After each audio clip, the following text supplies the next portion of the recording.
Hello friends, నేను మీ Sanjay Nayak. Thank you so much మా వీడియోలు చూస్తున్నందుకు, మమ్మల్ని ఆదరిస్తున్నందుకు. ఈరోజు ఒక మంచి వీడియోతో మీ ముందుకు రావడం జరిగింది. సో చాలామంది మమ్మల్ని రెగ్యులర్గా అడిగే క్వశ్చన్ ఏంటంటే, ఎప్పుడు చూసినా మీరు 20 లక్షలు, 50 లక్షలు, కోటి రూపాయలు అంటారు. తక్కువ బడ్జెట్లో మాకేదైనా ప్లాట్స్ గురించి చెప్పరా? మేము తక్కువ బడ్జెట్లో చిన్న అమౌంట్లో ఇన్వెస్ట్మెంట్ చేస్తే ఎక్కడ బాగుంటుంది, ఎక్కడ మంచి రిటర్న్స్ వస్తాయి అని చెప్పి చాలామంది అడుగుతూ ఉన్నారు. సో అలాంటి బ్రదర్స్ని, సిస్టర్స్ని, అలాంటి ఇన్వెస్టర్స్ని, అలాంటి ఫ్యామిలీ మెంబర్స్ అందరినీ దృష్టిలో పెట్టుకొని ఒక తమ్ముడిలాగా, ఒక ఫ్రెండ్ లాగా నేను మీకు ఒక మంచి ప్రాజెక్ట్ని సబ్జెక్ట్ చేయడానికి అండ్ అదేవిధంగా మీకు ఎక్కడెక్కడ ఏరియాలో మీరు ఇన్వెస్ట్మెంట్ చేస్తే ఇన్వెస్ట్మెంట్ మంచిగా వస్తుంది, మనకి రిటర్న్స్ అనేది చెప్తాను. సో ఎండ్ వరకు చూడండి, ఎక్కడ కూడా స్కిప్ చేయకండి. ప్రతి ఒక్క మిడిల్ క్లాస్ని దృష్టిలో పెట్టుకొని, లోవర్ మిడిల్ క్లాస్ వాళ్ళని కూడా దృష్టిలో పెట్టుకోండి. మీ దగ్గర ఎంత తక్కువ బడ్జెట్లో ఉన్నా ఏ ఏరియాలో మీరు కొనగలుగుతారు, ఏ ఏరియాలో మీకు ప్రాపర్టీస్ రాగలుగుతాయంటే ఆ వీడియోస్, ఆ టాపిక్స్ అన్నీ కూడా నేను ఈ వీడియోలో కవర్ చేస్తా. ఎండ్ వరకు చూడండి. ఫస్ట్ వెరీ వెరీ ఇంపార్టెంట్, ఎక్కడ మీరు ఇన్వెస్ట్మెంట్ చేయాలనుకున్నా సరే ఫస్ట్ ఏం చేయాలంటే మన దగ్గర బడ్జెట్ ఎంత ఉంది అన్న చూసుకోవాలి. First very important. Second very very important ఏంటంటే మనకి హైవేలకే కావాలి, టౌన్కి ఆనుకునే కావాలంటే కనుక కొంచెం ప్రైస్ ఎక్కువ ఉంటుంది. లేదు మాకు హైవేకే అవసరం లేదు, టౌన్కి ఆనుకునే అవసరం లేదు, కొంచెం లోపలైనా సరే ఈరోజు పెట్టుబడి 10 రూపాయలు పెడితే రేపు 20 రూపాయలు, 30 రూపాయలు అవ్వాలి, వడ్డీ చక్రవడ్డీ కలిపి మనకు తిరిగి రావాలి, అలాంటి లొకేషన్ ఎక్కడైనా పర్లేదు, కొంచెం లోపలికైనా సరే వెళ్ళగలుగుతాం అనుకుంటే కనుక మీకు మేజర్గా నేను సజెస్ట్ చేసే కొన్ని హైవేస్లో first very very important highway Bengaluru highway. Up to Jadcherla వరకు మీకు అతి తక్కువ బడ్జెట్లో ప్లాట్స్ దొరకగలుగుతాయి ఈ హైవేలో. మరీ ముఖ్యంగా షాద్ నగర్ నుంచి జడ్చర్ల మధ్యలో మీకు తక్కువ బడ్జెట్లో దొరకగలుగుతాయి. మీరు ఎంత తక్కువ బడ్జెట్లో ఈ హైవేలో కొనాలనుకున్నా ఒక్కసారి నన్ను మాత్రం కన్సల్ట్ అవ్వడం మర్చిపోకండి. అతి తక్కువ బడ్జెట్లో కూడా ఈ హైవేలో మనకు దొరికే ఛాన్సెస్ ఉన్నాయి. సెకండ్ వెరీ వెరీ ఇంపార్టెంట్ ఏంటంటే మనకి శ్రీశైలం హైవేలో కూడా దొరుకుతాయి. మళ్ళీ చెప్తున్నా, గుర్తుపెట్టుకోండి, కొంచెం డిస్టెన్స్ వెళ్ళాల్సి వస్తుంది, దాన్ని బేస్ చేసుకునే రేట్స్ ఉంటాయి. దీని తర్వాత మనకు వచ్చేసి మనకేంటంటే యాదాద్రి, ఇది కూడా one of the best highway. ఎందుకంటే అతి తక్కువ బడ్జెట్లో దొరికేది ఈ హైవేలో ఎక్కువ ఉన్నాయి. కంపేర్ టు మన హైదరాబాద్కి నలువైపులా మీరు ఎక్కడ చూసినా కూడా తక్కువ బడ్జెట్లో దొరకాలంటే కనుక అందులో ఒక టాప్ హైవే ఏదైనా ఉంది అంటే కనుక అది ఖచ్చితంగా యాదాద్రి. సో యాదాద్రిలో కూడా మనకు తక్కువ బడ్జెట్లో దొరకగలుగుతాయి. అంటే ప్రతి ఒక్క మిడిల్ క్లాస్ వాళ్ళు ఇన్వెస్ట్మెంట్ చేయగలిగే లొకేషన్ ఏదైనా ఉంది అంటే అది కనుక ఫస్ట్ ప్లేస్ చూసుకుంటే మనకి బెంగళూరు హైవే, సెకండ్ ప్లేస్ కనుక ఖచ్చితంగా నేను చెప్పగలుగుతా యాదాద్రి హైవేలో అతి తక్కువ రేట్లో దొరుకుతాయి మనకి. అది కూడా మళ్ళీ ఏంటంటే కొంచెం డిస్టెన్స్ వెళ్ళాల్సి వస్తుంది. థర్డ్ వెరీ వెరీ ఇంపార్టెంట్ ఏంటంటే ముంబై రోడ్, ముంబై హైవే అనేది one of the best highway అది కూడా.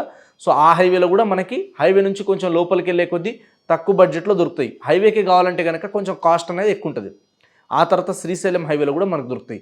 అంటే పర్టికులర్లీ ఈ లొకేషన్ అనే కాకుండా మనకు చూసుకుంటే మొయినాబాద్ దాటిన తర్వాత మనకి చెవెళ్ళ ఆ రూట్లో కూడా కొన్ని ప్రైమ్ లొకేషన్స్ ఉన్నాయి, అక్కడ కూడా కొన్ని వస్తాయి. ఆ తర్వాత మేడ్చల్ రోడ్ ఉంది, ఆ రూట్లో కూడా కొన్ని ఏరియాలో కొంతవరకు మనకు వస్తుంది. కానీ అన్ని రకాల కేటగిరీ వాళ్ళు తక్కువ బడ్జెట్ నుంచి ఎక్కువ బడ్జెట్ వాళ్ళకు కూడా దొరకాలంటే కనుక ఇప్పుడు నేను చెప్పిన ఈ హైవేలలో ఎక్కువ స్కోప్ ఉంటుంది. సో ఫ్యూచర్లో మనకి రిటర్న్స్ అనేది కూడా అద్భుతంగా వస్తుంది. సో మీరు కనుక ఇన్వెస్ట్మెంట్ చేసే ముందు ఒకటి కనెక్టివిటీస్ మంచిగా ఉన్నాయా లేదా అని చూడండి. అంటే అక్కడ ఫెసిలిటీస్ ఏ విధంగా ఉన్నాయి, ట్రాన్స్పోర్టేషన్ ఇది చూడండి. దూరం దగ్గర చూడకండి, ఎందుకంటే ఒకప్పుడు ఎడ్ల బండ్ల మీద పోతుండే, నడుచుకుని పోతుండే, అందుకే జనాలు దూరం అని క్యాలిక్యులేట్ చేస్తుండే. ఇప్పుడు ప్రతి ఒక్కరి దగ్గర ఒక బైకో కారో కనీసం మెయింటైన్ చేస్తున్నారు, లేదా బస్ ట్రాన్స్పోర్టేషను అవైలబుల్ ఉంది. కాబట్టి మీరు డిస్టెన్స్ ఎంత ఉంది అని చూడకండి, మీ బడ్జెట్లో ఎంత దూరంలో వస్తుంది, ఎక్కడ గ్రోత్కి స్కోప్ ఉంది, అది మాత్రమే మీరు ఫస్ట్ కన్సిడర్ చేయండి. దాని తర్వాత వెరీ వెరీ ఇంపార్టెంట్ ఏంటంటే అక్కడ సరౌండింగ్లో ఎంప్లాయ్మెంట్ ఆపర్చునిటీస్ ఏమైనా ఉన్నాయా, కంపెనీస్ కానీ, ఫ్యాక్టరీస్ కానీ, ఇండస్ట్రీస్ కానీ ఏమైనా చుట్టుపక్కల దగ్గరలో ఉన్నాయా, అక్కడ ఎవరైనా జనాలు వచ్చి ఉంటున్నారా, లేదా ఇంకా రాను రాను అక్కడ జనాలు పెరిగే ఛాన్సెస్ ఉన్నాయా లేదా, ఇది మనం చూసుకొని ఇన్వెస్ట్మెంట్ చేయాలి. దాని తర్వాత వెరీ వెరీ ఇంపార్టెంట్, రియల్ ఎస్టేట్లో ఎక్కువ శాతం మోసాలు జరిగేది ఇక్కడే. లీగాలిటీ విషయం చాలా జాగ్రత్తగా చూసుకోవాలి. అంటే ఆ ల్యాండ్ వీళ్ళ పేరు మీద ఉందా లేదా, సో లీగల్గా అంతా ట్రాన్స్పరెన్సీ ఉందా లేదా, ఇది చూసుకున్న తర్వాత మాత్రమే మనం అక్కడ ఇన్వెస్ట్మెంట్ చేయాలి. దాని తర్వాత ఏంటంటే ఆ సరౌండింగ్ చుట్టుపక్కల ఏరియాలో ఎక్కడైతే మంచిగా గ్రోత్ ఉందో అక్కడ టౌన్స్ ఎలా ఉన్నాయి, అక్కడ అన్ని రకాల ఎమ్యూనిటీస్ ఫెసిలిటీస్ ఉన్నాయా లేదా చూసుకోవాలి ఒకసారి. ఎప్పుడైనా సరే కానీ ఒక మున్సిపాలిటీ లిమిట్స్కి దగ్గరలో, మండలానికి దగ్గరలో ఎప్పుడైతే మనం ఇన్వెస్ట్మెంట్ చేస్తామో అప్పుడు మంచి రిటర్న్స్ అనేది వస్తాయి.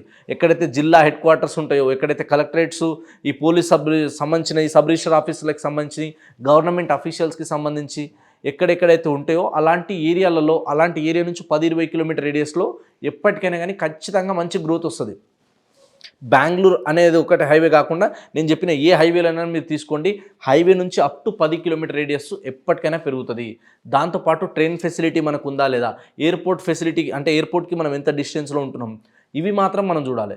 అంటే మనం ఏంటంటే ఓన్లీ డొమెస్టిక్గానే కాకుండా ఇంటర్నేషనల్ వైజ్గా కూడా ఇక్కడ నుంచి ట్రాన్స్పోర్టేషన్ ఎలా ఉంటుంది అన్నది మనం చూసుకున్న తర్వాత ఇన్వెస్ట్మెంట్ చేయగలిగితే కనుక అద్భుతమైన రిటర్న్స్ వస్తాయి. సో మిడిల్ క్లాస్ వాళ్ళు ఎవరైనా సరే మీరు ఎక్కడ ప్రాపర్టీ కొనాలన్నా ఒక్కసారి మమ్మల్ని కన్సల్ట్ అవ్వండి. మేము మీకు బెస్ట్ సజెషన్స్ ఇస్తాం అండ్ మీకు సర్వీస్ ఇస్తాం, సపోర్ట్ చేస్తాం. మీరు నచ్చిన దగ్గరే ఇన్వెస్ట్మెంట్ చేయండి, కానీ ఒక్కసారి కాల్ చేసి ఒకసారి మాతో కన్సల్ట్ అవుతే మీకు ఇంకా ఫుల్ డీటెయిల్స్ క్లారిటీగా కొన్ని నేను వీడియోలో చెప్పలేనివి కూడా మేము మీకు కొన్ని ఖచ్చితంగా చెప్తాం, మీకు హెల్ప్ చేస్తాం. సో ఈ వీడియో మీకు నచ్చింది అనుకుంటున్నాను, ఇన్ఫర్మేషన్ అనిపించింది అనుకుంటున్నాను. Thank you so much. Sanjay Nayak signing of.